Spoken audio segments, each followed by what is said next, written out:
Well, welcome to the Nitty Gritty. Don't know what episode it is, but we are excited for it. I told you I'd forget the number. 59?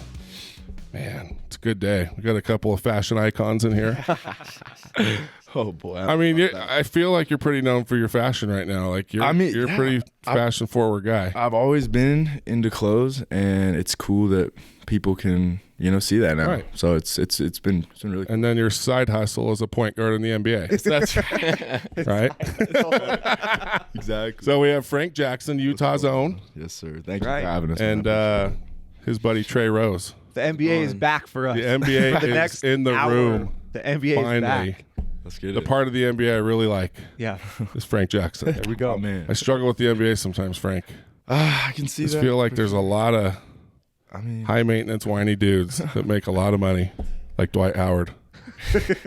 It's great, though. NBA it's cool, man. It's fun. And these guys are really talented, so I'm lucky to be a part of the league. Dude, that's cool.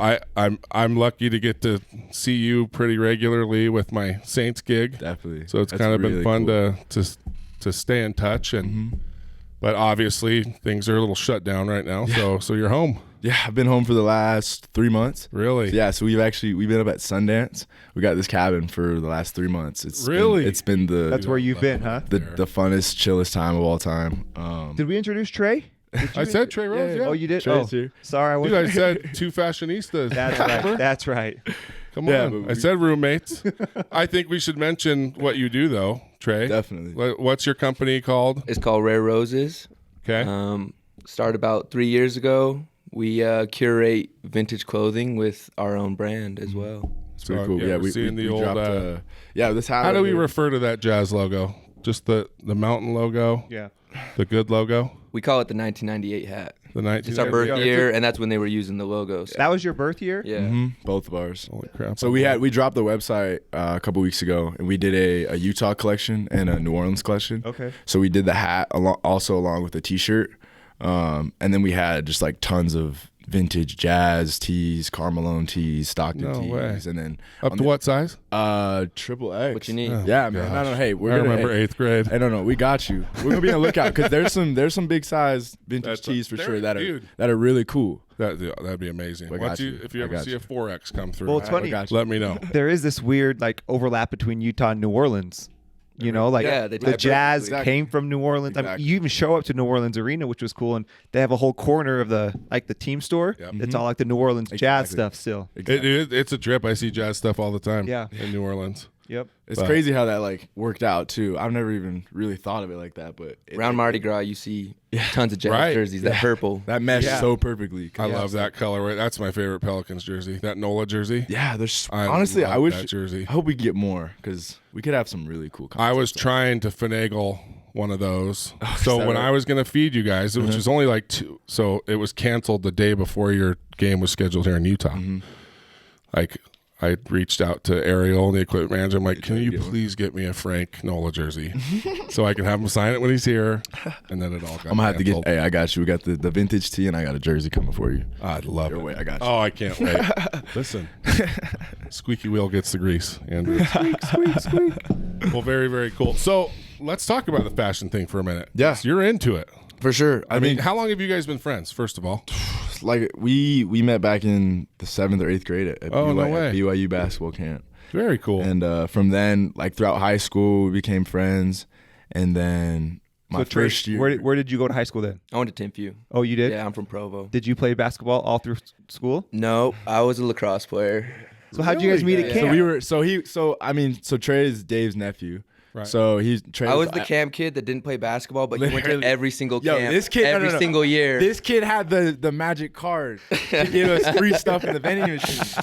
So Trey was the plug, and Trey's always been the plug. It's been awesome. I was going to say, we need to mention that lineage, right? Yes. It's a strong basketball lineage. Definitely. And Nike lineage, right? That's right. So, yeah, very cool. So, yeah, so we met then, and then my first year in the league, Trey came out and moved in with me.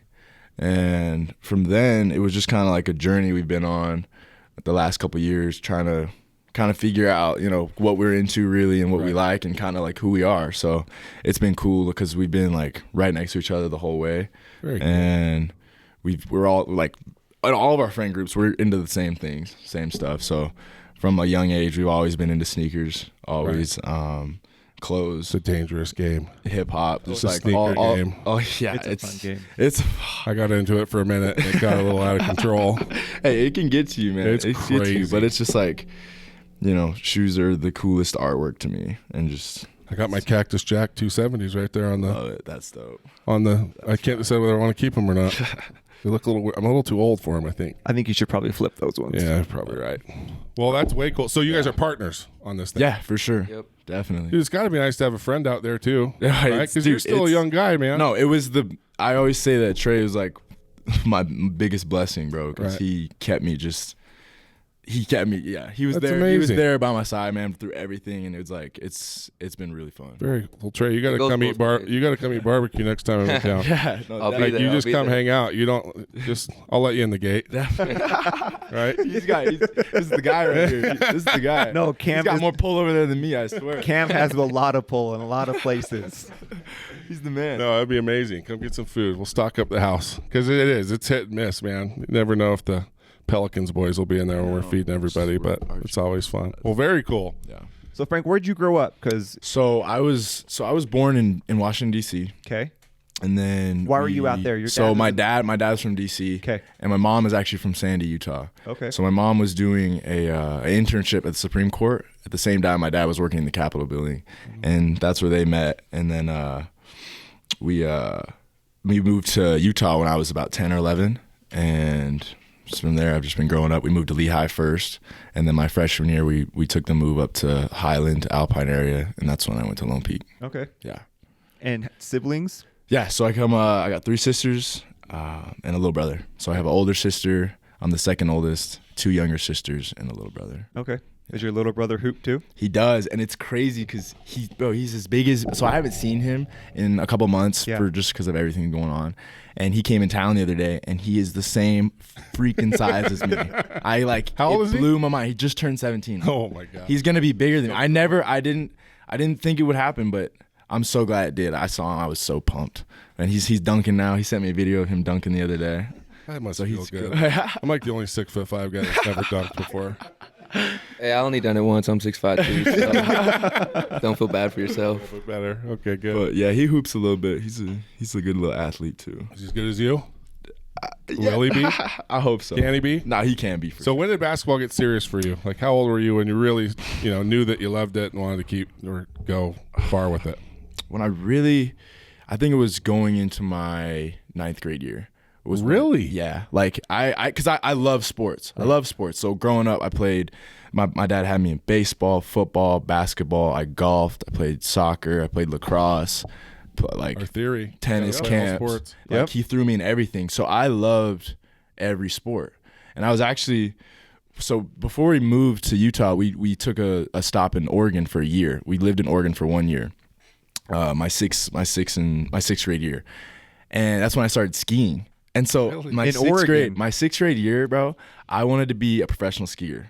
Really? I got to show you these pictures. I would wear these tall tees from Gen X. I remember that. The park rat kids. Like, I wanted to be like a black skier. And literally, dude, which would be, that's cool. exactly. And I thought it was so cool. And I love skiing, but I would play baseball and I'd still play sports, obviously, because with my dad, and because it was fun. But then going into my 8th grade year or my 9th grade year, I grew, and I was in the gym my 8th grade summer, the whole summer, just trying to get better because I loved basketball. It was just so fun to me, and I was lucky to grow. And then How much did you grow? I grew like 4 or 5 inches. So honestly, In that what happened to one my summer? little brother happened to me. Yeah, but like he was a little late bloomer. But my 8th grade going into my 9th grade, I grew like 4 or 5 inches. Okay. Came back that summer, and everyone was like, "What the heck, Frank? Who are you?" Who are you?" Yeah, literally. Everyone's paying attention. What are you doing? What are you doing? Yeah. And so from there, I made it a goal to just dominate everyone I could. Yeah. But you know what though? You talked about it.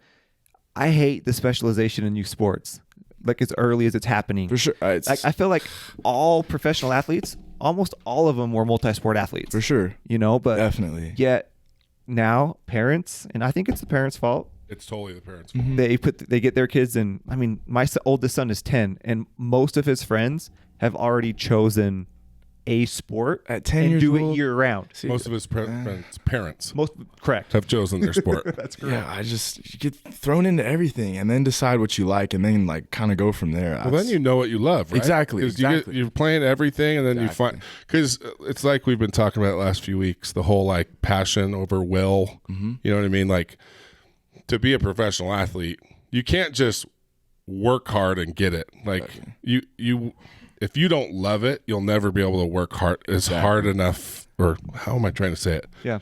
You'll never be able to work hard enough to become because that. it wouldn't be worth it to you for sure. Definitely. So it's not to mention the body, like kids' bodies. You got to develop different Dave muscles said and that different on his. skills, and Yeah, It's just, if you just play baseball your whole life, like your body's going to adapt to that. yeah. And then It just keeps you active, and it keeps you. I mean, every opportunity I've had has come through sports. So I will preach to just throw your kids into sports for sure, because it just allows them to interact with other kids and to like do new things, Right. And and kind of open your eye a little bit. Yep. So sports are great. they got to learn how to lose because you're not going to Exactly. win every game. Exactly. well, it's good to have a boss. Like, you got to respect chain of command. Like, Yeah. authority is going down the tube right now. Yeah. Kids are turning into little assholes. Oh God. Sorry, we can beat So- that. But So Frank, when did you so you started to hit kind of your stride going into your freshman year? Mm-hmm. When did you know, okay, I'm good enough to go to college? Because It was. I would imagine NBA probably wasn't even on your mind at that no time. way. No way. Yeah, not even on my mind. But it was from my freshman to sophomore year, or actually the end of my freshman year, we played Lone Peak. And this Okay. is when they were the number one team in the nation. Yep. And I had 30 against them at Lehigh. First time I ever played them. that's And right. So after that game, a couple weeks later, I got offered by Dave and BYU. Okay. And then I don't want to talk about that. I want to talk about it. Do you know what the worst part is? I'm going to skip forward a second.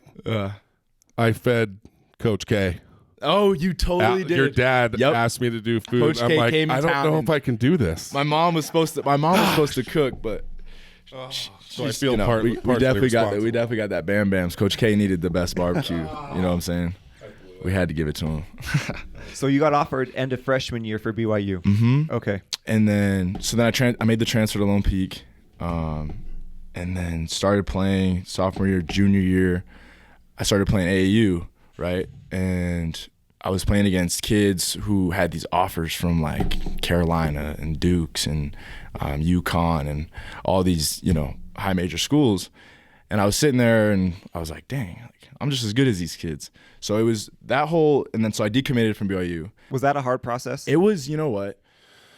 It was, It was hard for us. it was Very. I was terrified, and like to even just I went down there and met with Dave, and this is why I have so much respect for Dave Rose, is because he handled that situation so like awesome.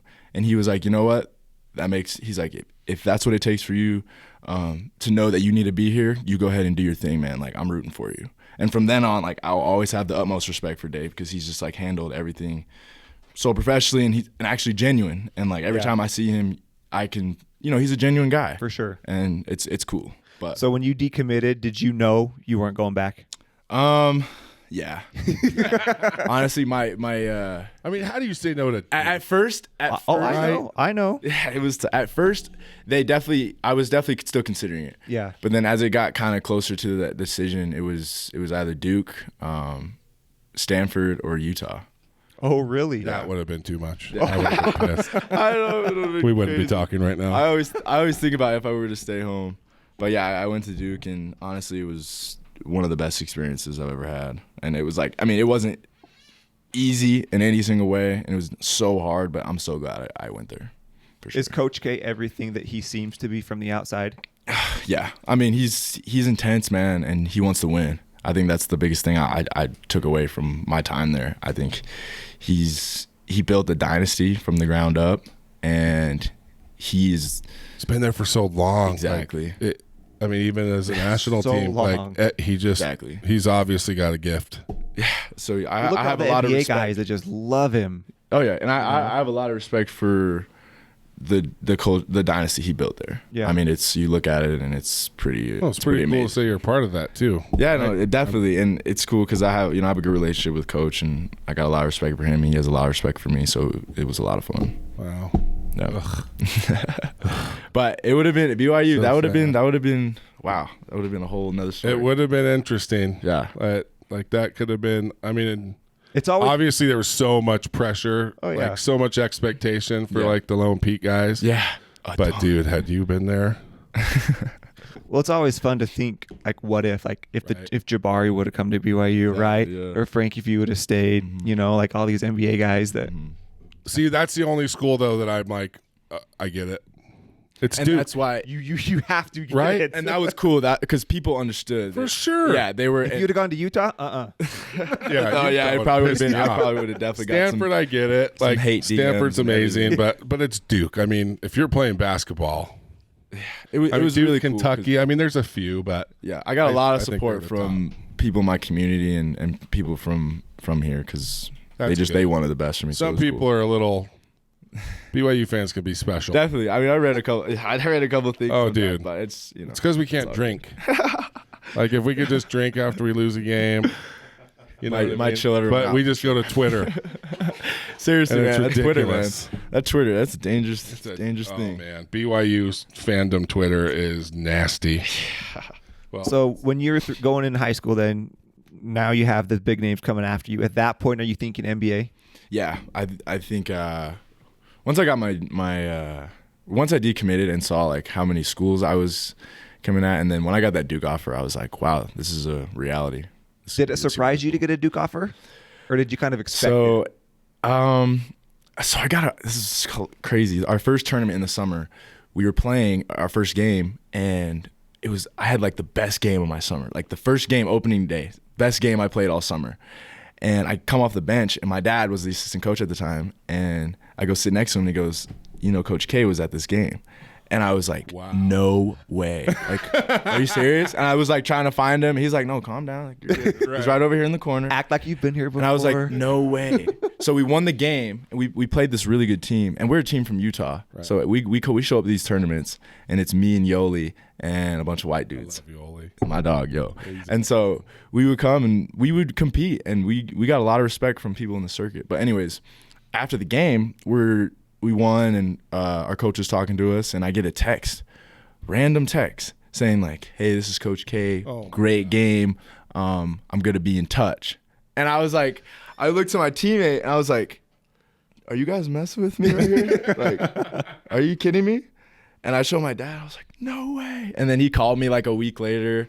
And then we started that relationship, and I ended up going there. It was awesome. Wow. Yeah. So what was the final factor that made you go there over Stanford or Utah? It was Him? my visit there. Yeah. So I went and I saw a game. They played Virginia. Oh, Grayson hit a game winner. I went there. about a good recruiting game. Yeah, no, seriously, like jeez. yeah. So I went there and obviously sat with the crazies. Got to see the whole game. Is that what they're called? Yeah. Cameron Crazies, man. No, didn't know it that. is Yeah. it's the It's funnest amazing. environment I've ever played in. My number one Wow. sports bucket list is to Cameron Indoor against North Carolina. Yo, see, Like that game. that is what I want. Over the to do. Masters? Basketball. Oh, basketball. Col- Okay. College basketball. Just making sure. No, college basketball. That There's was not just- a better thing. That one threw a curveball. That game, yeah. My first Carolina game was like a dream. It Yeah. was awesome. Wow. But yeah, my visit, they got me on the visit, and it was too cool, and I couldn't. Did they have a bunch of NBA guys there? Who was there? Actually, you know what? Jabari was there. Okay. Jalil was there. Tyus was there. I think Justice might have been there. But yeah, that was from right then. Those guys like kind of took me. How in. do you compete with that? Yeah, no, it's like Like you're screwed. You're starting Like, if a five. kid takes a visit to Duke, you're just like, whatever. Like, honestly, yeah. Next. The visit was wow. the visit was That's the- why guys are putting money in people's duffel bags because they have to compete with Duke. Jeez. Yeah. Did you ever see any of that stuff when you were getting recruited? Any little crazy offers? I mean, obviously you don't have to name names, but Yeah. I mean, it's I'm sure you. you see it. It's definitely Right. out there. He's had media training. He said media training. That's what Tim said, right? That's right. Frank knows how to answer the questions. That's right. I mean, hey, man, you know, people do what they do, and Well, it's got to be. I mean, the competition is it's such a fierce thing. Oh yeah, man, and you see it too. I mean, once that was the biggest thing from high school to college too, was you realize like this thing is a business now, and you know people have certain agendas and certain things they have to do to bring money home to their families. So I mean, everyone's got pressure. It's a lot of pressure. So it's after that high school, man, it starts to become a business. Dang. Yeah. Well, and at Duke too, similar to some big schools, but I feel especially at Duke, the way Coach K runs the program, you get the top guys in high school, and then they come to Duke, and they all like, not that no one stands out, but like Anthony Davis averaged like what, 12 or 13 points a game at Duke? Exactly. You know what I mean? Like everyone comes in because they're all the best of the best, and now you got to come in and you have to be a team guy. For sure. And like you're trying to win. You're trying to win. But honestly, it's like the way it's going now is just so different. I mean, everyone's just I was one and done, but everyone else is just one and done. So it's Well, why wouldn't you? That's the thing. You know what I mean? Like I think it makes Coach K even more impressive. For sure. Honestly. Because like at that age, you're dealing with some personalities, right? Yeah. I mean, these kids for the last however many years have been the cream of the crop wherever they're from. Yeah. And now it's like, hey, now you're a team, right? You got to manage all that, and you got to get it together quick. Yeah. Because it's got to be hard to rebuild a really good team. Sure, yeah. You're out. I mean, granted, when you've got great recruiting, but still, like, I watched Miracle again yesterday, just randomly. Like, I love that show. I'm watching that tonight. And I remember Herb Brooks saying, "It's not about. I'm not picking the best players. I'm picking the right ones."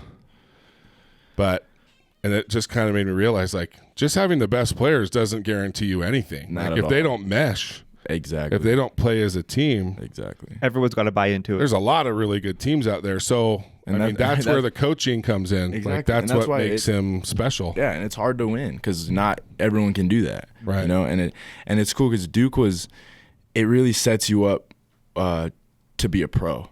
So everything we did with practice, how diligent we were with like studying, even like they make you do certain things so that you were prepared for when that time comes. So like, That's so big. It was really cool because I mean I felt like a pro when I was at Duke. I mean, we had everything tailored to us, and anything we needed, it was right there in front of us. So it was cool that he's Dude, there's a lot to that. Like that's big because that's such even at Duke, right? Mm-hmm. You're at probably the most premier basketball program in the country. Mm-hmm. It's still a big. I mean, I'm sure you noticed it right away. It's just like the NFL guys. Like, oh yeah, you were playing the best of the best in college. Yeah, oh my gosh! But as soon as you got the NBA, everything got way faster. Exactly. Right when I got on campus, first person I saw, Jason Tatum, Harry Giles, like top 3 players in my class. Harry, Jason, Grayson's there, Luke Kennard's there, Emil Jefferson. Matt, like I could go down.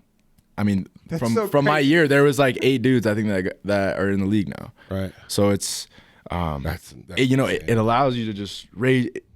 It challenges you, right, and it makes you better, and that's why I'm so grateful for it. It's right. because without that, who knows, where I'd be. Honestly. Well, and it feels like I've been watching that Penny Hardaway show. Yeah, and it seems like that's something that they're really trying to do. Like they do, like combine stuff all the time. They bring in people to talk about finance. Like they want them to feel, think like a pro, and you'll kind of know what you're doing. But and it sure helps when every year you send almost 4 or Right. 5 guys to the league every year. Like you get for sure, you know how to do that. I want to know what agents are like in with Coach K, like trusted guys that he can kind of like.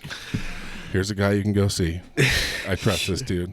So Trey, you were along with all this, right? I'd love to hear some of your story. I mean, it sounds like you guys are pretty really tight, right? Oh yeah, no, this is my best friend right here. And so, I mean, I'd love to hear anything that decision had to be tough. Like, do you remember anything specifically about when he was like getting recruited and trying to make that get all decision? big-headed and he didn't want to talk to anybody I mean, I remember when he went on his visit, and that was pretty much like he knew. When he came home, how could you not know? Yeah. I went down to Vegas one time. They played UNLV at the new T-Mobile Arena. Oh, wow. And I think that was your first dunk in college, right? It was a putback It was dunk. one of them. Yeah. And I remember before the game, I was like, all right, I'm at this game. Let's get it done. Like, let's make it cool. And he did. I remember going crazy. It was so cool. And then Trey he came out to Duke. Was it once or twice? I came out once, but I stayed for like a week. He stayed for and like a a half. week. Yeah, it was fun. You just kind of like Went a to two student. games. That has to be nice, Yeah. dude. To have your boy there first of all, but just It's a little bit of home. dude, that's the thing. Exactly. A little bit of home, Exactly, Like, because I mean, it was an adjustment for sure. right. Especially coming from here, and Durham is What are you talking about? Durham is not anything like this place. So it opened my eyes again. But it's great. What I is love Durham like? I've never been out there. It's nice. It's nice. The campus is beautiful. Duke's campus is absolutely beautiful. And then as you kind of get outside of campus, it can get a little. It's not the nicest area, but it's Durham in itself, and the campus and the city around it is awesome. It's Okay. cool. Yeah. It's a city in a forest. That's how I Literally. Really? It's like Literally, yeah. more trees than you've ever There's seen. tons of trees. The South is like that. Yeah. Like, dude, you even go to like Atlanta, huge city, but there are huge trees Everywhere. everywhere. And the second you get outside of it, it's just and it's like these small like little you're driving through roads the forest. too. Yeah, small little roads through the forest. The South is pretty awesome that way. Like that's we were just talking about the Masters. Like Augusta's that way. It's you like been? I've been. So I get hired to cook out there the last 2 years. Gosh, bro, I was there last year at Sunday when Tiger won. It was amazing. amazing. But dude, Augusta's kind of like that. Like you have this beautiful course, but it's kind of a rough rough area. Yeah, for It's sure. it's surprising, but the South it's pretty amazing. What was the hardest thing about Duke? Like, what was the most difficult transition for you? Jeez, I think one off the top of my head was just adjusting to not being around LDS kids. Honestly, first of all, Yeah. and Probably then refreshing. yeah, honestly, I'm sorry. dude, hey, It's good to get out of the bubble, dude. oh my gosh, 100%, Right? 150%, and I think just the play too. I mean, it was so physical. Right from high school, I played the 1 through 5. I did the jump ball every game. Yeah. Like I was the biggest kid on the court pretty much. And then you go to Duke, and I mean, you're playing against some big boys and guys who have been in college for a couple of years too. Right. So you have to factor that in. There's guys who have already gone through all this stuff, have already gone through everything you go through freshman year. So it's nice to have those guys too. So my seniors were, the best to me. But yeah, man, I would say just the style of play, and then just adjusting to just being on my own. Let's not forget about the diet. Oh my gosh. You were a big boy. You're totally right. Stepping in. See, I try not to look back, but dude, I came in, so I got a concussion in high school at the Jordan Brand Classic game. It was in March, or it was in April, and I went to Duke in May. So I had to sit out for like another month. Right. And in high school, dude, I ate whatever I wanted, never had to worry about it. So we had this card that has food points on it. And it's pretty much unlimited food points to anywhere we want. We got Chick-fil-A, pizza, Subway, anything. So I just ate, man. I just ate, and I lifted because I was like, oh, I'm gonna bulk up. So you were resting. Yeah, exactly. So I couldn't play at least, so I couldn't get the cardio in that I needed. Right. So I was lifting and eating, bro. I got up to like 220. What? Yes. And almost. What were you? So I playing at 195, 200 my senior year of high school. So I'm back down to that, which is good. But I definitely had to go. I went through a period where I had to learn about nutrition and what it takes for your body to perform at the highest level. And it took me about that whole year. And then right when I left, I kind of figured it out. But yeah, I looked like a 220 or so fat. Oh no, but I look like a linebacker, bro. Dude, I was gonna say I was a big boy. Wow, that's pretty funny. Yeah. Free food card. Yeah, if you're not working out every day, or at least not running every day. It was the worst too, because we had a chef, and she would make the best food, right? And she had this dessert, this brownie sundae a la mode. This brownie a la mode is my favorite dessert. And so she would try to sneak it to me, bro. It's the funniest thing. And the coaches would be like, Frank, what you doing, bro? And I would be like, I would kind of laugh it off. But honestly, like that was made me sad, man. I love my brownie a la mode. Like, it was the worst, but Food's a powerful drug, man. yeah, man. It really is. So was there a player at Duke, just kind of talk about that transition. Is there somebody that you kind of got tight with quick that kind of helped you out, kind of made you feel a little bit more at home or welcome? Sean Obi, Matt Jones. Those are like Chase Jeter. Those are like three guys that like they were just my homies, and they understood, and we just talked and yeah, definitely. See that I think that would be the hardest thing. And also I want to say my roommate Javin Delorier. That's my boy. He was we shared a bathroom. We had our own rooms, but we shared a bathroom. Right. And honestly, that team that year, we were all really tight. So it was a lot of fun. I made a lot of good friends that I'll have for the rest of my life. Yeah. That's way cool. It's cool to stay connected to it, especially with just 1 year. Yeah. I imagine that in a lot of places, if you only played for 1 year, kind of hard to keep that For sure. kind of legacy going. But Duke. It was cool because the Duke really is a brotherhood. So it's like everyone who's ever played there, you see each other. It's it's the coolest thing because you both shared that experience. Even though it wasn't the same time necessarily, it's the same thing. Same thing. Coach has been the same way, and he does things the same way. So it's cool. So you finish your first year. I mean, obviously, you're jumping right into another big decision. Yeah. How did that go? Oh man, that's Like during the year, was it on your mind? so not really. And so we lost in the tournament. We lost in the second round to South Carolina. That sucked. But then the next day, I woke up and I said, dang, like I kind of have a decision or something I got to think about, because I wasn't really thinking about it at the time. And the last month of school I was there, I could just be a student. It was really fun. I was able to meet people and just be a student at Duke. And it was using your food card again. Exactly. I did use all my points before I left, most definitely. But I went home, and my family helped me, and we made that decision together. And that's been my dream to be in the NBA. And has it gone the way I wanted it to? No. I mean, it's a bumpy road for sure, but everything that has happened along the way, I'm just so grateful for, because it's putting life into perspective for me, honestly. So it's been a very eventful 4 or 5 years. What was it that made you like go to the league as opposed to coming back for another year?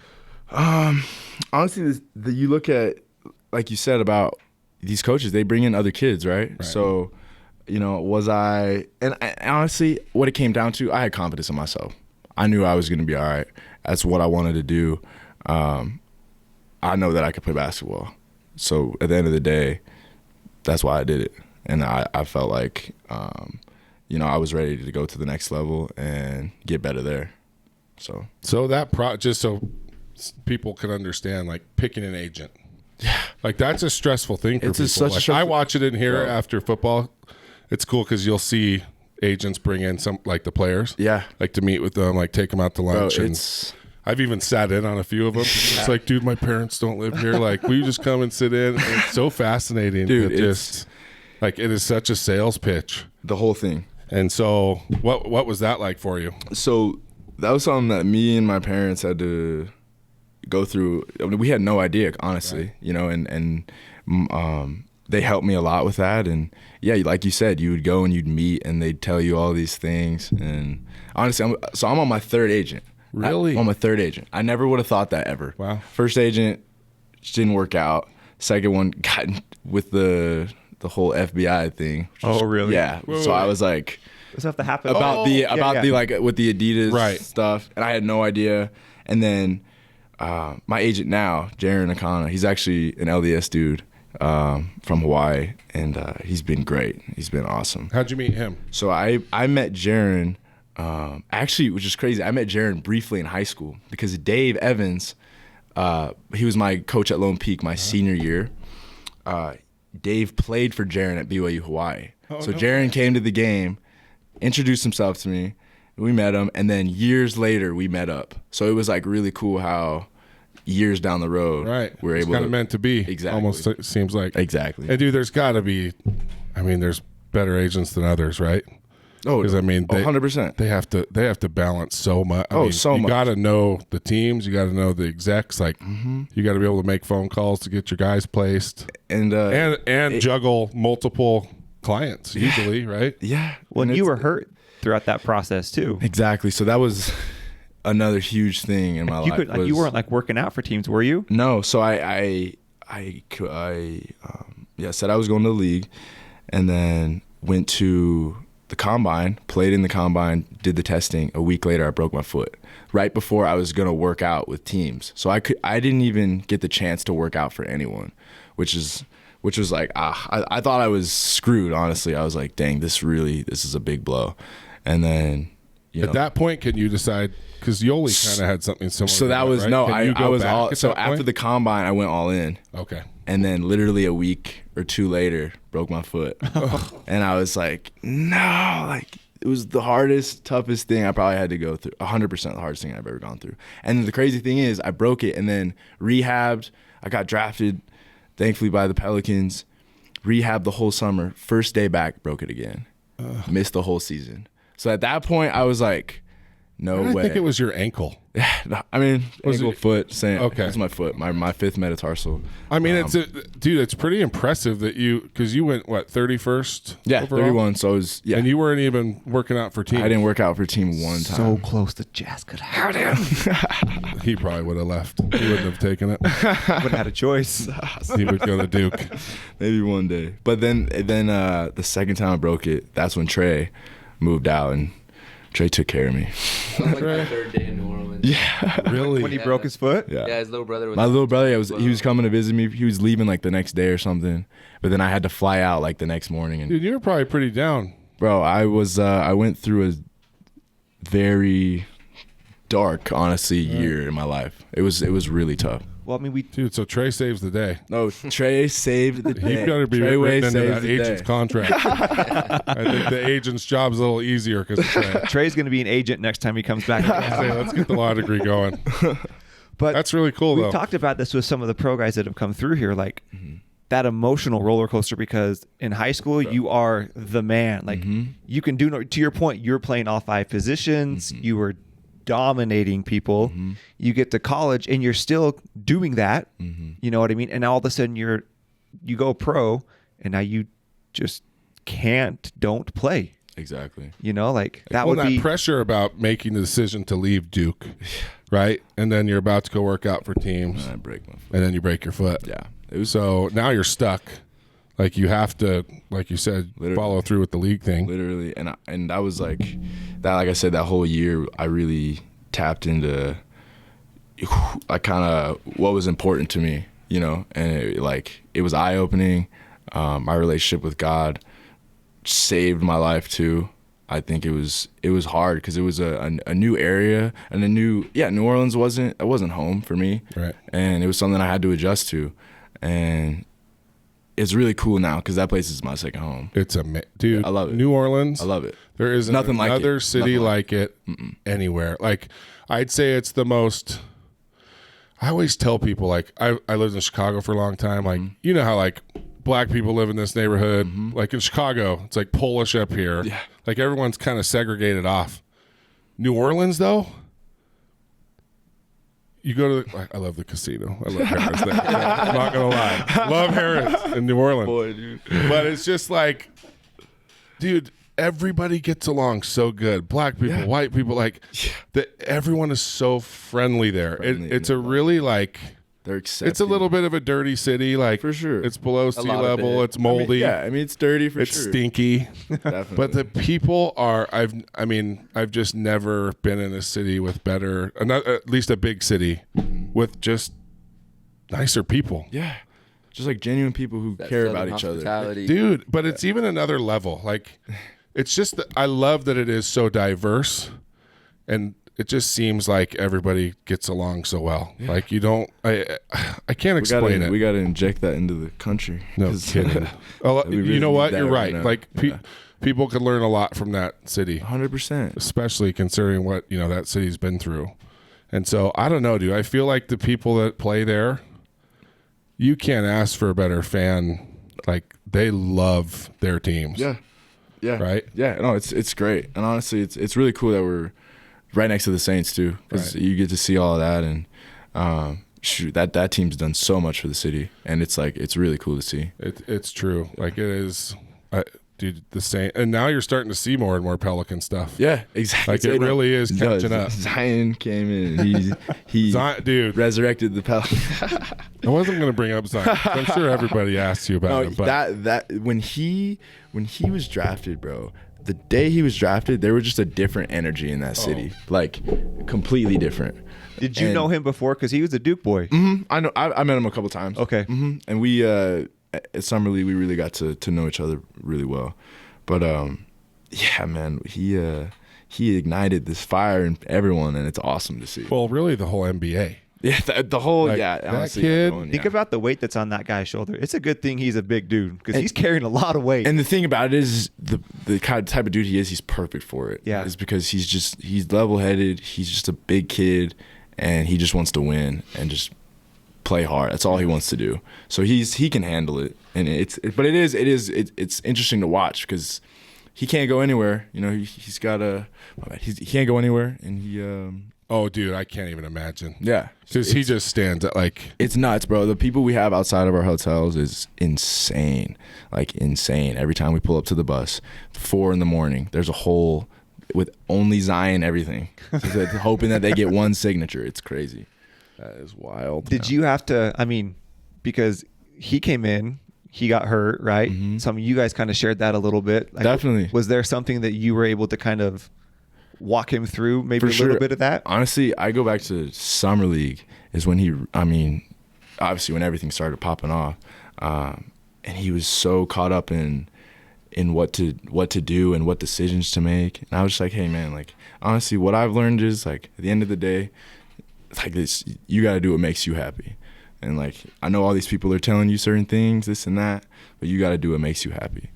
And from then, it's cool to see him just do his thing and just be kind of a light, honestly, to the world. He really is. He is. He just has an energy. Even if you just watch him play, just that smile on his face. He's just happy like to be out there. Dude. No, he just loves basketball, man. He just loves dunking on people. Well, and I like him. that it's translated to the NBA because there's always that worry, right? Such a dominant guy, but it's like, I mean, you're going to get the he NBA. blew out a shoe. That's the thing, exactly. And so then signed with that company. When we played OKC, he ripped the ball from Steven Adams. Steven Adams was one of the biggest dudes in the NBA. Right. Zion ripped the ball from him and laid it back up. I was remember like, that all play. right. And then he flexed on You're it. good, bro. You're good. You're good, bro. I remember shaking his hand. He's a beast. Yeah. That was a fun story I was telling Frank before the podcast, but he came up and said hi to me once. I almost fanboyed. Like, this is my third year cooking for the Saints. Like, there's some pretty big stars on that team. Definitely. But it was Zion. Yeah. And I think he just thought I was probably an O-lineman for the Saints or something. So he was probably just showing, mutual pro-athlete respect. But really, I just worked in the cafeteria. So My favorite Zion moment of the whole year is when JaVale McGee went up to do the jersey swap after. Zion gave him his jersey, and he's like, "All right, I'm out." Yeah, I don't that need was you. so funny because he came in the locker room and he didn't have his jersey, and I think Zoe was like, "Yo, Z, like, where's the other one?" He's like, "He didn't give it to me," and he was like, "Okay." Because you after the game, it's turned into you start swapping jerseys. But it was funny because JaVale asked for Zion's. Yeah. He gave it to him, and then Zion just turned and was like, "All right, I'm out." I got to get me one. Dang. that was nice of him. But so I don't know if you can talk about this, but how is the difference? Like, because you went through the whole AD, the Anthony Davis stuff that was going on. Like, you were there. That was nuts. I mean, what was that like? I mean, are you able to talk about that? Yeah, for sure. I remember waking up and I was like brushing my teeth. I turned on ESPN. Because you hear speculations already, and then the announcement came out. So I was like, dang, like, this is weird. Like, he just told everyone that he doesn't really mess with us. Like, what the heck? But then I went to practice, and it was kind of like normal. Like, because we know AD, and he was like, AD's he's awesome, the best dude ever. And, he was there for 7-8 years, and didn't accomplish what he wanted to, so it was time for him to move on. So Yeah. we respected that. But it was interesting to see how the media kind of twisted it and That's the thing. made him Media seem like such a sucks. bad guy. Media sucks I hated him during that whole thing. See, and that's the thing. Like, there's so much more to that. Oh, they're so And- shady, dude. They never like. I mean, it happened to Taysom. We were talking about it last week during the Super Bowl thing. Like, they Yeah. cut out so many things that he said, That's crazy. and it almost really hurt him. No, like, for sure. contract wise. So we have to take that stuff with a grain of salt. I mean, it's tough because, I mean, that's where we get our information. So I just, when they skew things and this and that, because I love A. Like, we work out every summer. That's cool to hear. And, yeah, I no, want to he's- like him. He's because he's you the and man. him and like Drew Holiday, you guys do like a lot of your off We, season we stuff, work right? out the whole summer. He's a great dude, fun to be around. He's like a big kid too. He's such honestly. a good player too. So like, He's fun to like all watch. the Unreal. players in the locker room, like was there anything going on, or was it pretty good? Like everyone understood what was happening. Everyone understood. It was good. And like me being a rookie, I was like, oh, I wonder if it's gonna be weird, this and that. But it wasn't. And that's why like the guys on the team and Bets are like, hey man, this is how it is. It's a business. It's a business. This is what it is. You know, he did his time here, didn't go as he wanted. You know, time to move on. So it was interesting though, because that was a crazy time. Well, and that's no different than anybody else in any other job. Exactly. You know, it's like if it's not going the way that you want it to go, like it's Happens good to all have the a time. fresh start. Like Yeah. it's so funny though how it's such a betrayal. And like honestly, like, were there things he could have handled a little better? For sure. But at the end of the day, like this is his career. This is his life. I mean, he needs to make the best decision for him and his family. Was he open with you guys? Like, no, I'm going to get to LA. That was the thing. No, because he's not spilling those secrets. Yeah. Not spilling those beans. Yeah. But we would just speculate with each other, like, dang, I wonder what's gonna happen. This, that. Did it get annoying to have to talk about it? Because that was the only thing you heard New Orleans, and like every interview with every player was, so what's going on? Yeah. What's going on? Yeah. It was kind of like we kind of just it was there, but we didn't really pay attention to it. Honestly. Yeah. We just tried not to.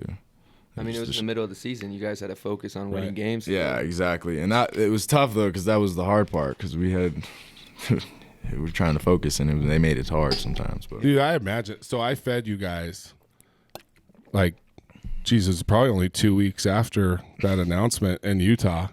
And I totally you've been right remember along for the just ride. like giving him. I was there with he you. was with me. I was Andrew with was you with me. that day. And I remember him walking out and just kind of like oh, whatever, man. That's hilarious. gave him this little like. I mean, he never looked at me, obviously, but he was like, "Oh, there's Yeah, no, that, AD that is dick." he's a big kid, dude. Just like Cool. any other guy. He's so fun to watch.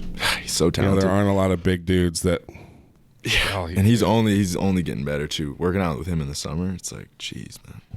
Wow. Yeah. So do you have a moment where you're like, I'm in the NBA? So my first road game against the Golden State Warriors, I had to guard Steph Curry, and he torched my ass, man. Like completely torched me. And it was before the game. They're like, "Hey, just make sure when he passes the ball, like you don't loosen up, or because he's gonna come right off a screen and go straight to the corner and this and that. He always is moving." So the whole game I was running around, and I remember after the game I sat down and I laughed. I just laughed. I was like, "Jeez, hey, at least it was Steph. Like, Yeah. this is Right. cool. Hey, I'm learning." Can't feel that. He seems so like light on his feet. Oh yeah, Like, and just it was quick. at Oracle, like one of the loudest places I've played in too, when it's really popping. And I was terrified, for sure. Was that like one of the first times you remember being intimidated by a situation? Definitely, I think so. And then from there though, it was like, okay, cool. I know how this got goes. that out of the way. Exactly. And then from there, I think it's been I've really progressed well. Okay. I think so. I think you've progressed a lot. Like it. That's the thing that's so fun to watch. Like, what is there anything that you can kind of point to that? Because I feel like, Besides getting healthy? well, I know. I mean, think that- but even help like.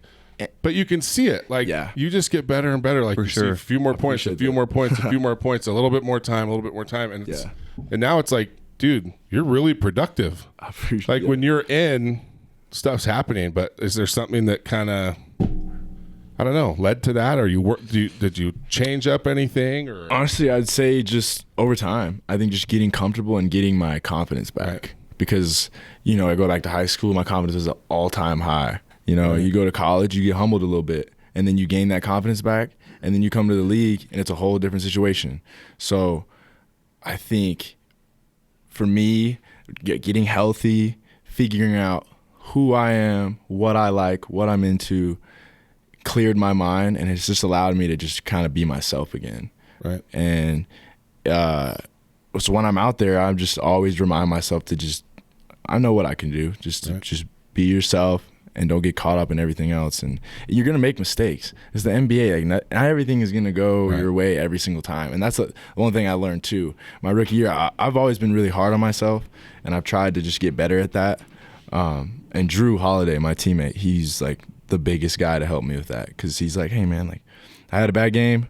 Shoot, we play tomorrow. We have a back-to-back. We play in 2 days. It's like, it's okay, because you have another opportunity, and that's why I love that little motivation I get when I need to take advantage of that other opportunity, because it allows you to focus and then get the job done. You know what I'm saying? Who's been your favorite teammate you've had? That's so hard, because it's a 12-way tie. There's so many, but I mean, I would just say, Drew. Yeah, he's like, anyone would say this too that knows. He seems him. like a really good dude, bro. He's one of the best dudes I'll ever know. Yeah, from top to bottom, and we're very similar. So as soon as I got there, we just clicked immediately, and then over the last 4 years, our relationship has just been. You've been there 4 years. I'll be going on to year 4 next year. Holy so smokes! We'll see where I'm gonna end up after this summer and everything. But it's exciting right now. Like, it sucks that the season, like the momentum. I know you guys had momentum. I know. Like, I feel like it was not too far away to get that last spot in the playoff. Not at all. I think we had 22 games left, and we were like 3 games out. We would have made it. Yeah, I think so. Especially with the way Zion was playing, and just everyone, and yeah, it was dope. It's a good team. You guys started to click. Like, everyone started playing well. Like, Brandon Ingram started really playing well. So good, bro. I like hearing the press. Like, dude, they can't. There's not enough time. Like, well, I guess maybe they could do it. Maybe they can do it. Like, they kept kind of changing their tune, after every win. And yeah, like you said, 3 games out, it was close. I think we would have done it for sure. Well, hey, there's still a chance, right? No, definitely. Coming into Orlando in the bubble. It's just, so weird. Who would have ever thought? Like, insane. It's weird. Insane. Well, the best is yesterday that was like 115 pages of rules or something. So we got that memo. We got it in our group message, and it was funny to see some of the reactions. Like, one of the things, like, you can't play doubles ping pong. Like, just like the most random stuff ever. I don't know what it is about ping pong. Like, so at least on the Saints side, ping pong is like a big deal. Really? In the locker room. Oh, no, we don't. Taysom's like the best player in there. And it's just like a row of people wanting to challenge. Really? Oh, it's hilarious. Like, they get so into it. Dang. So yeah, I wondered if that was the same over in your building. Nah, we ain't got a ping pong table, but no doubles ping pong. Oh, doubles ping pong. Yeah, right. Like, what the heck? Come out and say no double ping pong. So how do you feel about all this? Like, are you stoked to be able to finish the season, or? Yeah, I'm always down for. Yeah, I'm excited. We'll see what happens. I think it's a crazy time for everyone, right? And just this year has been nuts. So no one really knows what to expect, but I hope it works out. You want to play? Yeah, I'd want to play, sure. Well, I think the country needs it. I think we need some sense of just normalcy, right? We need something to just, I don't know, distract us, right? But I think too, like, if unify us is maybe the better word. But like, at the same time though, I kind of think, like, if we allow basketball to distract kind of what's going on, it's like a little bit disheartening to me, because it's like, it's an issue that you don't want to lose the momentum. Exactly. Because it's like, we could play basketball for sure, but at the same time, there's a very serious issue that is still not resolved for sure in any single way. So I hope that, we can take that platform and we can do things within the bubble to just reiterate that. Like, hey, like, it's great that we have this entertainment back, but let's be better. Let's do this. Let's do that. I was saying that the other day. To me,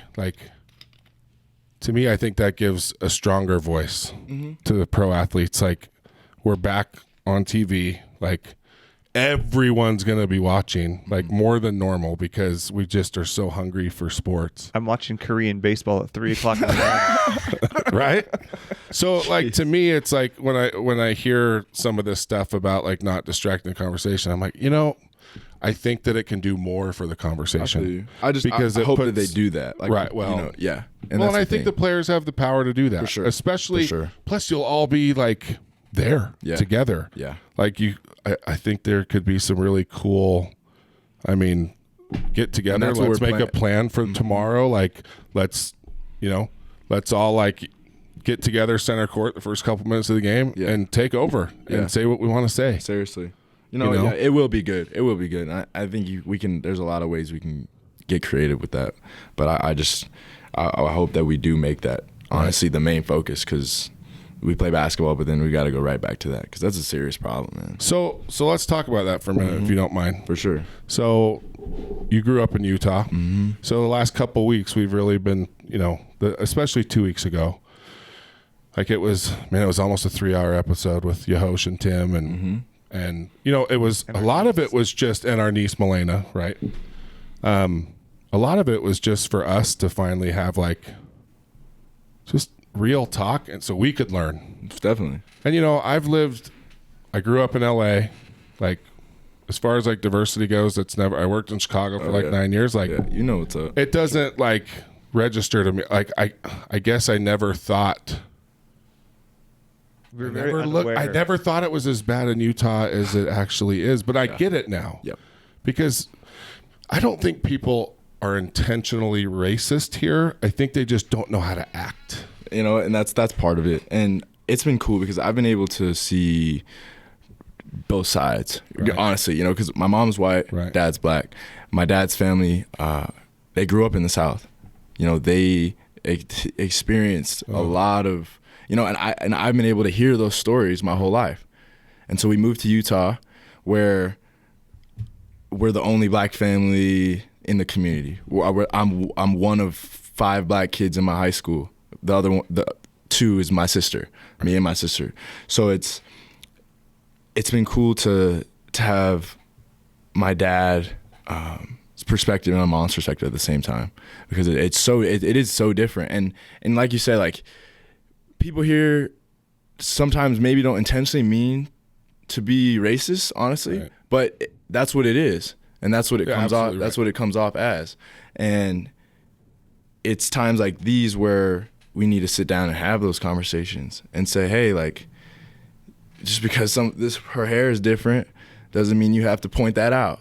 Right. Or when people say, like, I would get text from my friend saying, oh, you're my only black friend, just like checking in on you, seeing how you're doing, this and that. And he's probably coming from a good place. Right. But at the same time, don't take me and already categorize me. Right. You know what I'm saying? Well, I'm just your friend. I'm not your black friend. I'm just your friend. So I know people overthink it too much. Exactly. People come from a good place, but at the same time, it's okay to just sit back and listen. For sure. And not always have something to say, and to just observe and to listen to people's experiences and how they feel and why they feel a certain way when you say something. Right. You know what I'm saying? Did you ever deal with any of that? Here's the thing. It's like me being called fat boy. Like people go to the easiest, lowest hanging fruit when they want to like piss you off in sports. I remember when I played hockey for the BYU team, and just the Mormons, everywhere we went, it was like the first thing people jumped to, right? Yeah. Did you ever deal with any of that? I mean, being a black kid in Utah, like a couple, and you're dominating. Yeah. I mean, I imagine there was some. Yeah, and there's experiences I've had, and before I get into that, I just want to say, like, my dad has done such a tremendous job in busting his ass and working so hard for my family and for my siblings to put us in situations where we didn't have to deal with racial slurs like he did. Right. Maybe back when he went to school, especially in the South. Exactly. And he grew up. And so he's been through so much to put us in positions where we can be treated, fair and equally and the same. And What kind of conversations did you guys have growing up? I mean, coming from, So this is your dad was black, your mom was white. Like, I would imagine those conversations happened early. Definitely. So, like I said, when we first moved here, well, there was one I was playing baseball. I'll go back way back when I was in DC. This is in DC, and I'm playing baseball, and I got hit by a pitch or something, and I go to first base, and the dad's kid that was pitching calls me the N-word, says, "Get this N-word out of here." The dad? The dad. And as a kid, it didn't register with me. I was like, man, what the heck? Didn't think anything of it.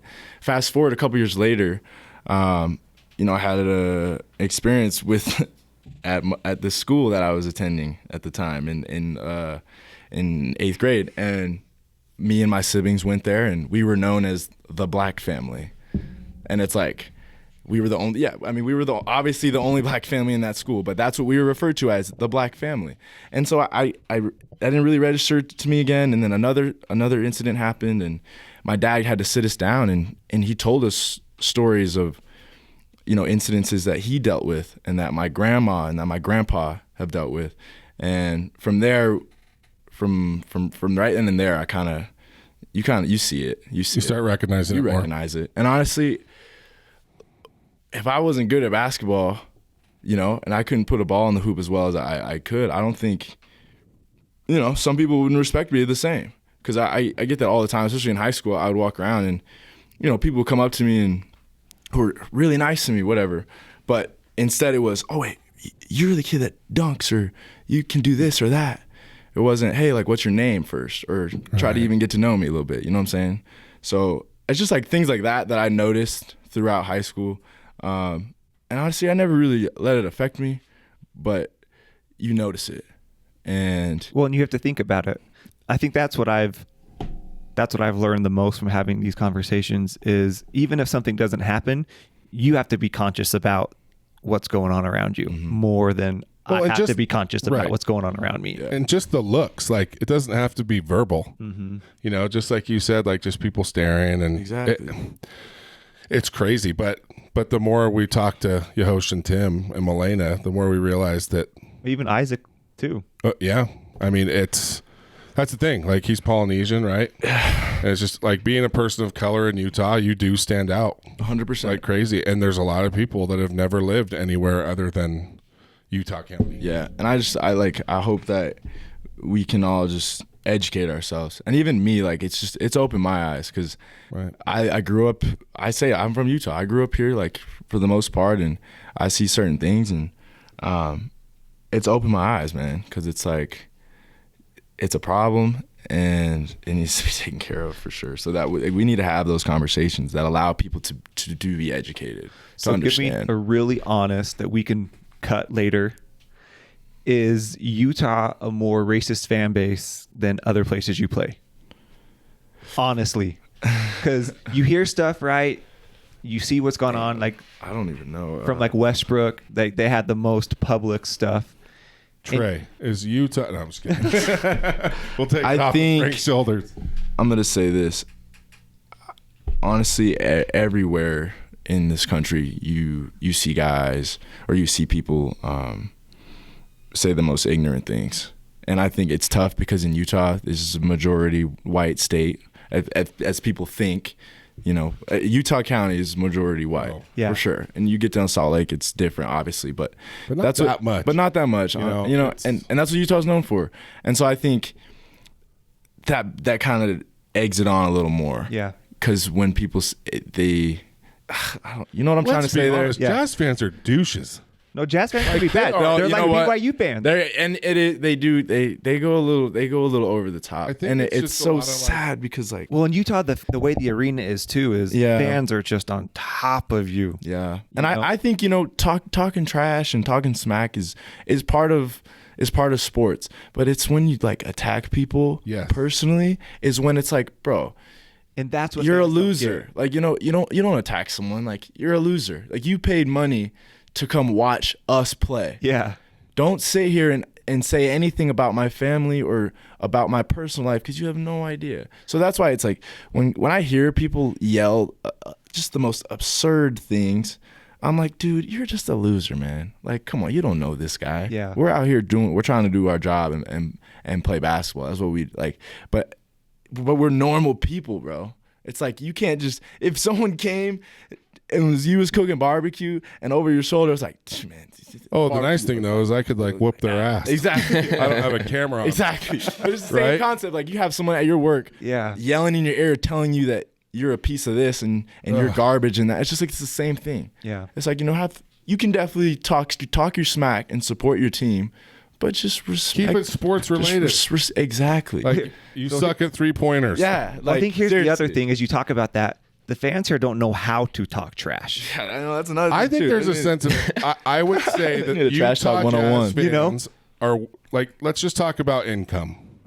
Like per capita, I'll bet it is one of the wealthier fan bases. Yeah. There's a lot of type A personalities. Mm-hmm. Dude, you can't go to a game for under $6,000.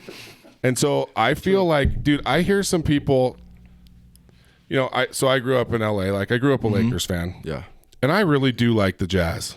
They've grown on me, but I feel like almost every time I go to a game, I see like grown-ass successful men acting like absolute idiots. Stop looking at me. No, not you. Not you. He's just a huge Jazz fan.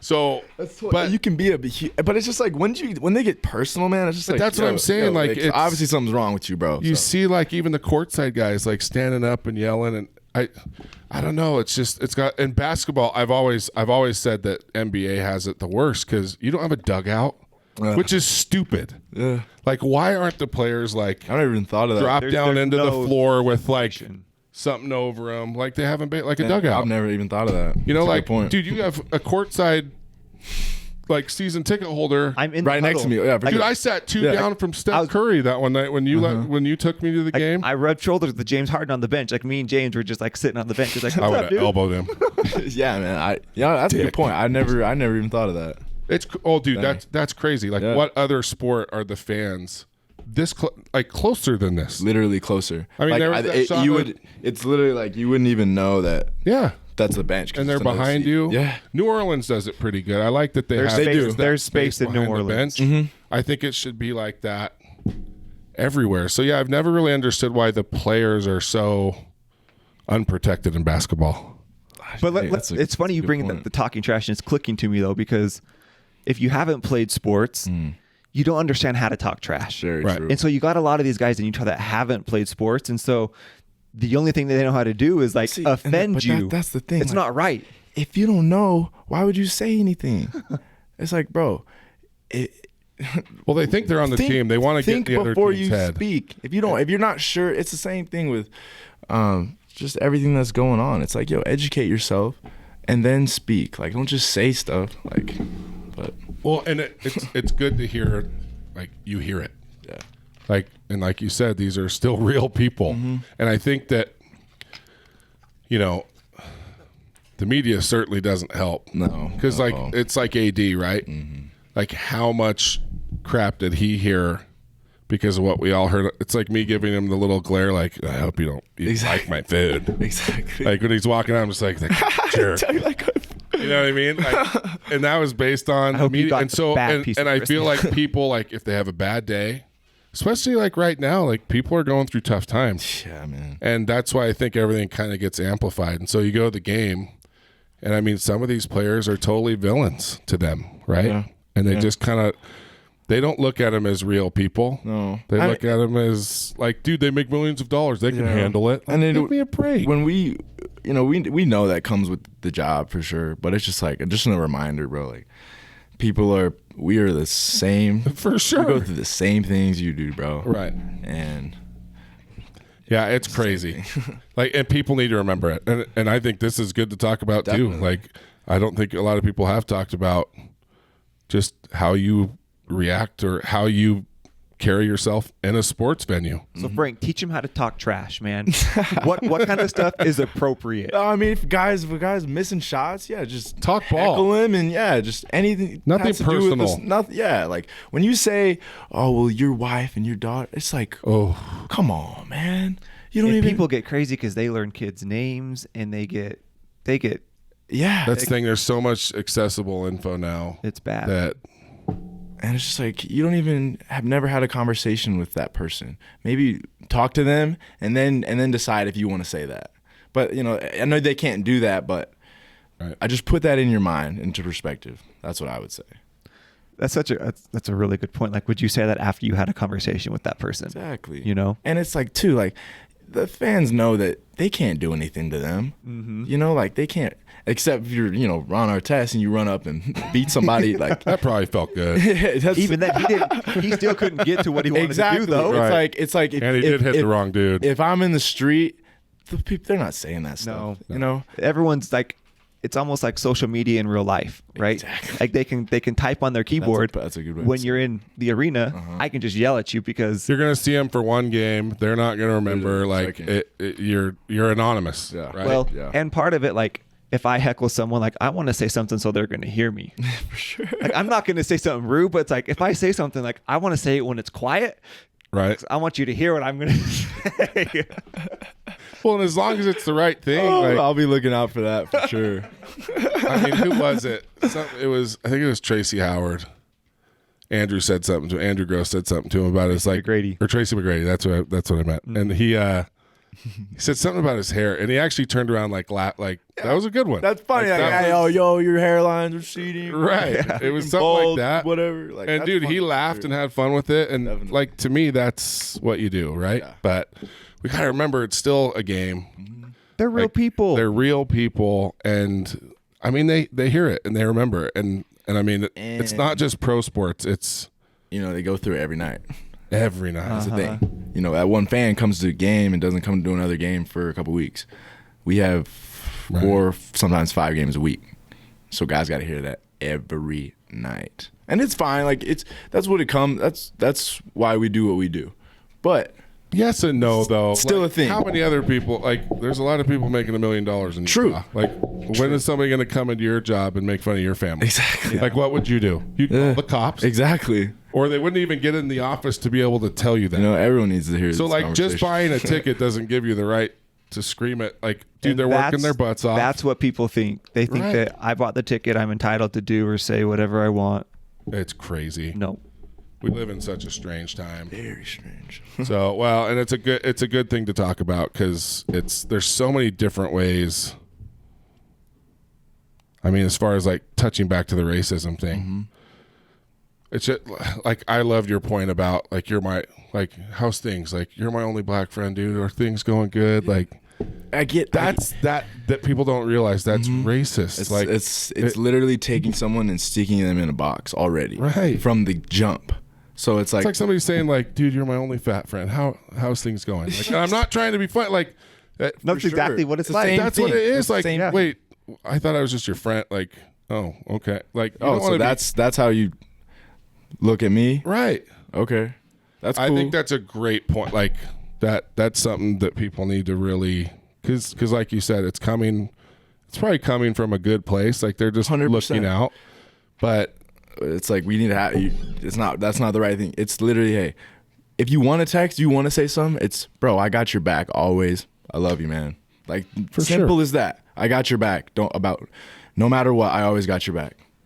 That's all you have to say. Much You don't have to. better You way don't have to to. say You it. don't have to go into black, white, anything, and then continue to educate yourself and learn about different things that happen in this country and have happened to African American people. for sure, You know? like it's never really gone away. It's gotten better, but there's still a long way to go. I remember Tim saying like, all we're asking for is to matter.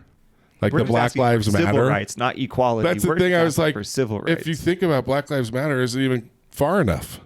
Like we just want to matter? Like that's crazy. Yeah. and people oppose it. Well, like I said in that, it's funny because we were talking about that. I think there's nothing like that term is so strong, but it's an organization now and it gets villainized. And I think that's why a lot of people don't say Black Lives Matter because they feel like they're supporting the actual like nonprofit. You know what I mean? And so, but that's the hard thing is I hate when you take like something powerful like that and then you brand it. You know what I mean? Or make an organization out of it. I feel you. Like I want to I think people want I think that's why more people don't say it. It's almost like I wish that we could come up with something. But it's like it's different than that, so you don't. Because dude, you're reading now that all of that goes to like a bunch of Democratic candidates and stuff. So now people have like put the line in the sand on like, well, I'm Republican. Like honestly, it's just like I can't say Black Lives Matter. I just hate how everything we do is just like a draw in the sand. It divides people. Everything we do. Tim brought that up. Like the political environment right now makes it really hard to like all come together to make it. To fix all this stuff. And even when we do try to, it's still just like you just stick people in categories. Right. Like people, we're all human. We're all the same. You should take this skin off. We literally look the same. And that's like, it just blows my mind that people can't see that. Right. And it's like, it's just just because of the way you look. Right. Like how disheartening is that? It's so to know weird. that like. Well, and I think we were talking about this too, I think in Utah, a lot of people's behavior is based off of what they see in pop culture. Yeah. Right? Yeah. Like it's, and that's the other tough thing. Like Yehosh said, you know, when you're buying toys, like be intentional. Like don't just get a bunch of white Barbies. Yeah. Like there's other ways for your kids to get used to diversity. Yeah. Outside of like, if there's no black people around that they can know, like make sure they're watching shows that have everybody, you know, included. Like what Band-Aid did. Different colors. I never even thought of that. Holy crap. Like the actual brand. That they changed. Yeah. So I can have a Band-Aid that matches my your skin mouth. tone It just happened. my life. Like last week. But even that's awesome. That's awesome. Mm-hmm. But even something like that, like you just never thought of it because it's always just a white. It was like when Apple did like, the emojis, right? Yeah. Like all different colors. Like it sounds silly, but it's like it's a very eye-opening. Yeah. It's a cool thing. Like, wow, that Band-Aid, I didn't even know about that. Well, what's crazy is, so after Yehosh said that on our podcast, like we went out and Jenna tried to find some dark colored, like some dark skinned Barbies. Yeah. And she's like, awesome. It's really hard. Jeez. Like there's not a lot around. Yeah. So like, it's just from like there's $2. She bought both of them, brought them home, and that's like how they're new. So Hallie and Ivy's like their favorite dolls now. From the beginning, the system, you know, was messed up from the beginning, and I think from way back when it started right then, you know, and that's why the systematic racism stuff, man, it's just got to go. Right. It's got to go. Well, and if you think about it, it's not that long ago. Yeah. I mean, I'm sure your dad's got stories that blow people's mind if he's from the South. Oh yeah, and just from like my grandpa too. That's the thing. Like we desegregate, like slavery goes away, but it's not like they were given anything to kind of help. It's like the equality and equity talk that we had. Slaves, if it's just like they had a good master, good luck. They didn't want to leave because they didn't know anything else. Right. So you throw them into the world and you put them in this kind of section and group that they have to just stay off to the side, honestly. And then over years it just builds up, and it's something that needs to be fixed. It's crazy to see how long it takes. Like, you know, it's been X amount of years, right? And it's still, you know, it's still there, and it's because they just never. And it should have been. It should have been like here's what you need to really start, right? Yeah. If we're doing this, it's the equality versus equity thing. Yes. Have you seen that picture? Andrew showed us a picture. It's basically just a drawing. There's a tall guy, middle, short guy, right? Mm-hmm. Equality is 3. They're trying to look over a fence. 3 equal size boxes. Yeah. The short guy still can't see. Mm-hmm. But then equity is the tall guy doesn't need a box. Yeah. Right? The middle guy gets 1 box. The shortest guy gets 2. Yeah.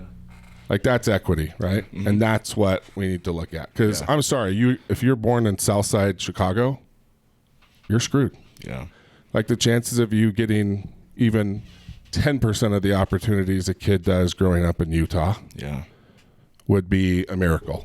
And so we've got to do something to change that. And also people here in Utah, everywhere, I think it starts in the home. For sure. You know, like this next generation of kids and even us, bro, like we're important because like this is who is going to lead the world, you know? This is who's going to actually make change down the road. So it starts in the home with educating, you know, your siblings and even your parents and and having those conversations so that we can avoid this now. Right. You know. Well, and that's where the most like it's not divisive there. It's unified front. You know, I'm gonna drop a quote, Andrew. I actually remembered one.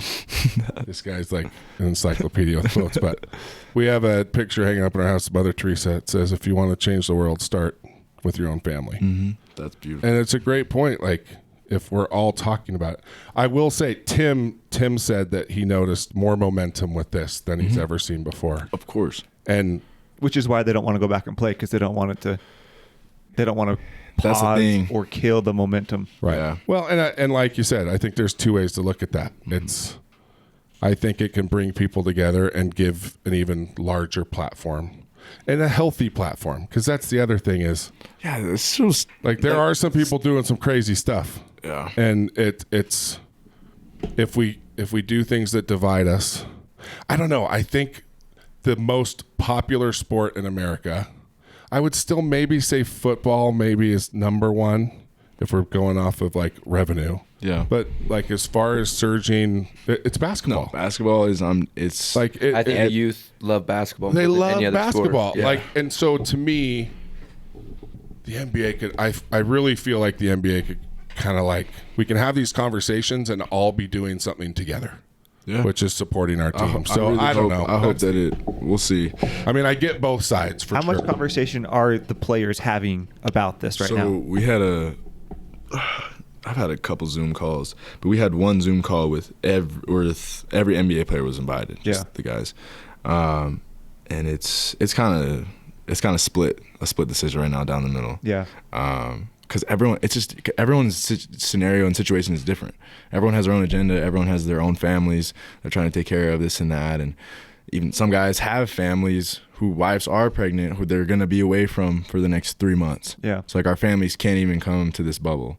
So you factor That's all. a good point. You factor. That's Joe Ingles. Yeah, I didn't know that. So like you factor all that into it. The guys who I can totally see why they wouldn't want to, but then other guys, guy like me, shoot, I got nothing else to do. Let's go hoop. Right. Let's get it. Well, you don't get paid unless you're playing games, right? Exactly. That's like the other that's thing. another thing that people don't realize. Like, it's not like the contract says this is what you make per game. Like, you guys don't get paid if you're not playing games. Yeah. No. So but it's like this time everyone has lost money. Everyone's losing money. Right. So It's really hard, But I man. imagine like it's a tough. new player in the league. It's a tough situation because it's just like this has never happened. Yeah. So it's like someone's not going to be happy. And know, no You one can't make everyone happy. no make one, everyone happy. Sure. no one's experienced it, so you don't really have anything to draw conclusions off of. So everyone's just kind of doing the best that they have. And Yeah. to your point, everyone's coming from a different spot, whether it's financially or where you're at with the family, and everyone's got their reasons for. We're the first sport in the U.S. to really like come back almost, right? Yeah. Yeah, like First- NHL would probably be coming back, but it's, So we're just we're a kind lot of the people guinea watching pig. that, so that Yeah, doesn't Like help. this is it's never happened. So this is the first experiment is us. Yeah. So we'll see what happens. Well, and Well- I don't know. I think it's the sport that I don't know. That's my opinion. I think It's valid. it could be No, it's very, valid. very healing for the country and without losing that momentum. I think 'Cause both sides have. But both sides have totally. I reasons, totally get That's it. the hard part. Is because like you see in the media too, the guys that spoke against playing, like they look like they're crazy or Kyrie's bad. getting crucified Like right no, now. Kyrie had he is so passionate and made some amazing points on why he doesn't want to, but no one pointed that out. No one pointed that out, and it's just like it makes me laugh because it's like no, every guy that says something they had. I'm pretty sure if anyone heard, they're very logical reasons. So don't just take one quote and then that's what it is. But that's how it. That's Well, and you That's kind of the want to world hear we're from in. everybody. I think, of course, they're going to put the biggest names up on the screen, right? Sure. But you see Dwight Howard, you see Kyrie. It's like you guys have way more money than you need. Like your career, like Dwight Howard, he's been around forever. Kyrie's not going to play either way because he's hurt, right? true. And so but it's. I need to be paying more attention to. You'd think as much as I'm around sports, I should know that Dude, the I'm media is telling just you, going to villainize Bro, everybody. it's the hardest thing. Because I was Bro, kind of pissed I at Kyrie. watched- I was like, you're not going to play. Like, loaded. Like, of course you don't want anybody to play. Like, It's easy. And see, but the call we had, you see, he talks about his family. He talks about things that have been going on in his family right now. And you're like, dang, that's heavy. Okay, I see why you're so passionate about this. And I see why the whole country's passionate about it, is because it's time for change. it is. Like, Well, real I change. really realized one thing I haven't thought about. The point you made was the bubble. Yeah. Like, your families aren't there. No one's there. Like, you're going into this isolated thing for 3 months. Unless you work for Disney, then you can go and come as you See, want. that's Wait, is that true? Yeah. Cam. What? Cam. Yeah. No, it's, Wait, it's, does it say that? Like, Yeah. if you work for Disney, you can There's still like come watch it's it? still under Oh, hell no. I'm pretty sure they're still negotiating a lot of things. yeah. But that was one of the things that came out. Like Disney, because how is the NBA gonna? Like they're not employees there, and so like you'd have to quarantine all of the staff too for Disney. So they're saying, "Oh, you can come and it's It's so all like if sorts they of can come and messed go, up. well then why couldn't my pops come and For sure. You know what I'm if saying? they're tested and everything else, like, what? And then that's the thing, we gotta get nose swabbed every day. That sucks. Yeah. day? Every day before we walk in. Right? They originally worst talked about feeling. twice a day. Did they really? Yeah, That right there Like would one of the make me not first wanna things play. came out was like twice I'd be a like, day. I'm done. Dude, I'm I out. hate those nose swabs. They're the worst I'm thing out. ever. No way. I've had it like done twice, I think, for like strep or whatever. Yeah. But But if everyone's quarantined, like, why would they have to do that every single day? Because not everyone is quarantined. Okay, I'm first of against all. it. I've switched teams. No, that's the thing. Like if you That's look, ridiculous. like there's a lot going on with For this. sure. Like it's not what the media makes it out to be. It's not so cut and dry. That's for sure. I think I'm sure a lot of people would say the same thing. For me, it's just I think a lot of people are just Selfishly, we all want it back. and that's the thing. And that's which is it. totally You know? like, which I get. True. But It like, would just be like we need something to look forward to, because I feel like the American psyche. Well, there was that report that just came out 2 days ago. Americans are unhappier than they've been in 50 years. It's the the lowest level of happiness that they've been. see, They've been reporting on it or studying it for 50 years, and it's the lowest it's been in 50 years. And it's just pressing. and that's the thing. Like that, Jeez. to me, we're gonna have a whole nother set of problems if we don't start doing something to like I feel that. lift people up a little bit. And so I don't know. I think basketball could be so good, but damn, 3 months in the bubble, no swabs every day. That would Yeah, what are you suck. no. And no family. Like you can't No leave. family, bro. I'm gonna be chilling in my So like room. if you're in the you can't even playoffs ride the still- rides, bro. Yeah. What? No, you're in a hotel. Can't ride the rides, So man. they came out and they separated all the teams into a specific hotel, and that is So you're stuck with your team and the So it's like staff I think for- we're with 8 teams. Yeah, I think Something I like saw Sacramento was in there, and that's the only team I saw shoot. And Yeah, no doubles eight ping other pong. teams. No doubles ping pong. Yeah, dude, that's a lot. That's a I lot. just wanted to go golf every day. Just get my Could you golf do that? game. Yeah, I think we can golf. That'll be fun. There's some sweet courses. Yeah, that'll be chill. But yeah, man, I mean, if you make it deep, because once you're out, right? Then you can leave, I'm sure. But Yeah. like you go deep in the playoffs, Oh, you're stuck. I don't know. That's a lot. And then Like, they gotta break that up a we little got to go bit. through a People are gonna go crazy. whole training camp. Yep. You know, Get And a back in quarantine shape before first. that. and a quarantine. So I got to go back and Okay. stay in Jeez, that's a lot. for whatever. Yeah, I mean, but hey, it's gonna be fun. See what Dang happens. it. I'm kind of switching teams now. I personally think they're reaching. They are. I mean, next season's going to start regardless. Why not just, Push it. yeah. I agree. You got people who have lost family members, people who went back to their home country or home state, spread out across Everyone's the whole probably out US. of shape. Dude, so Everyone's get out of get shape. This. This is the longest off season the NBA has ever seen. Wow. Even in the summertime, we don't have this much time off. Right. Plus, some guys haven't been able to work out. They've been stuck in apartments. Yeah, every state's different. Every Like, state's different. Right. And that's why it's different here because Utah is it's normal here. It's normal around Right. here. Yeah. So, but then you talk to people who are back east or in LA or whatever. Like They've been stuck in their apartments. exactly, They don't even have a hoop to shoot on. exactly. It's crazy. So it's like it sucks because it's like there's pros and cons to both sides for sure. I don't know. There's a lot of cons. Like just seeing it from a fan's perspective. Like that's why a podcast. That's why this is so cool. Yeah, this is right? the best. This is the best. Because we're only hearing what the media is telling us. Most Well, people 'cause don't have here's the access thing. to a pro athlete. But Where to else are hear- we going to get information from? And that's what sucks. That's Right. that's What's hard. That's what's hard, and that's what I get why people think certain things sometimes, because not everyone can hear this. Right. But just like take that, just think about it. Everybody think about it. Just Well, and I don't just think a lot of people know. I mean, that dude, the bubble thing. Like, Well, they not don't being able to see because- your family. because like, they're that's just that's thinking not of going ball, to come right? up on the headlines. Right. People are going to read a headline. They're going to make No an swabs opinion. in 3 months. Like that's You that's keep it, going to the no dude. I'm out. Like I mean, I feel bad for players that need money. Like if there's new players and they're not getting paid right now. And that's the thing, though. I think some way we could figure out something to compensate. I would think so, too. And that's the thing. But everyone's, like I said, everyone's got their own agenda. Everyone's doing their own thing. So Yeah. Well, it's your job. Exactly. Like a lot of us can still be doing our jobs Exactly. during this, and and so I feel like there should be some accommodations made for you guys to still get at least a portion of it, and that's that's really interesting.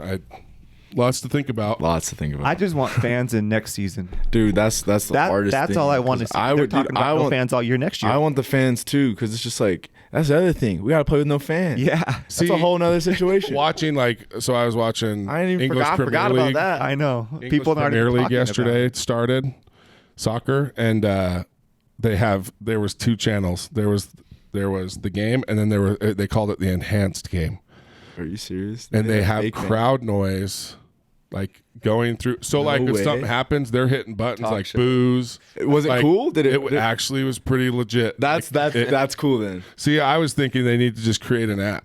Like we're all watching the game, and there's just like 6 buttons, like boo. You can do clap. it yourself. and it just kind of Interact. just an Hey, algorithm. Hey, that's of- not a Good bad idea. idea, That's a great yeah. idea. Someone shooting a Okay. video, you're It's just still all getting- hitting the booth. Okay, right, so we can still get involved from home. Okay. But yeah, like That's the thing. I- Every game is gonna feel like just a scrimmage. it's weird. Yeah, it's gonna feel like a scrimmage. Like at some point, I'm hoping at some point we realize that based on mortality rates, that we kind of overreacted a little bit. Oh, yeah. You know what I mean? I mean, it's just I know people are scared to say that because it's not like popular to say, but I mean, come on! Like at some point, we can't just keep doing what we're doing right now. yeah. Like something has to give, I feel that. and so anyway. Like because hearing no fans next season, like that's crazy. Anyway, We'll see what happens, man. I don't I'm know. depressed. Well, dude, your perspective is awesome, I and appreciate it. it's good for us to hear, and the conversation definitely has to keep going. And dude, like you as an athlete, and especially with you being from Utah, like kind of there's not many pro athletes from Utah, right? Nope. Like you can really speak, and there's not a lot of black athletes from Yeah. Utah, Exactly. and so it does give you a really cool platform sure. to help your friends and family in Utah. Like, Are you being asked to talk a lot right now? Like, So that's the thing. There's some cool things that are coming up. It's tough though because I got to go back Right. and go to work. But I'm looking to open up a foundation soon. cool. Especially here. And then I was asked to speak, but actually at Lone Peak. But then I got to go back. So, but hopefully down the line, I would love to just. They were gonna have me go and kind of do a panel and just have a Q&A. That would be honestly, way cool. And I would love to do that. And I think more opportunities when I come back here like that, I'm definitely gonna grab and just take. Because Yeah. I mean, it's just easy. It's just having a conversation and just educating people and just talking. well, it's a You know, big and meeting responsibility, and but it is an important one, and For it's sure. something that I think. Man, I don't know. I feel like people really love Frank Jackson in the state. You know what I mean? And No, you're such a good dude, Thanks, man. I appreciate it. and I think you could really make a difference. Like For people sure. will We're listen. lucky to have good guys like you, like representing the state, and sure. be able to come back and That talk means a the little world bit. to me because that's literally all I want to do, man. Is I want to bring this state. I mean, Utah is such a great place. It's a great place, and I love representing it. So just come to the Jazz. Don't come to that jam. They don't deserve you. No, but I appreciate you guys, man. That would be. Could you imagine if Frank came to the Jazz? I can. That would be pretty awesome. We'll see. I don't know though, dude. New Orleans is amazing. It's the coolest, man. I love that. How much longer are you there? What's your So my contract is up after this year. Really? Yeah. So I've got some kind of important decisions coming up. Summer. Yeah, I know. Which is crazy because it's like, how come every time something happens, I don't know, man. This is bull crap. Every time. Man, but hey, you get to go to this combine. is God's will. I'm all right. I got worked out for you good so people far. around me, so I'm good. Wow. Yeah. Maybe I do want you to come to the Jazz. He'll be around more. That's true. Maybe I could finally feed him. That would be fun. Seriously. I don't know though. Do you want that Rudy and Spider drama? They hate each other. I Yeah, heard it on the that's news. weird. I heard it on the That's Back to the media. the media, man. I love They're it. hanging out right now, bro. Yeah, they probably are, huh? Seriously. Well, dude, we'll support you wherever you're at. Oh, man. So, anything else? No, dude, that was awesome. Thanks, So guys. No, good. thank you so much. Thanks, that was brother. A lot of fun. Appreciate you guys.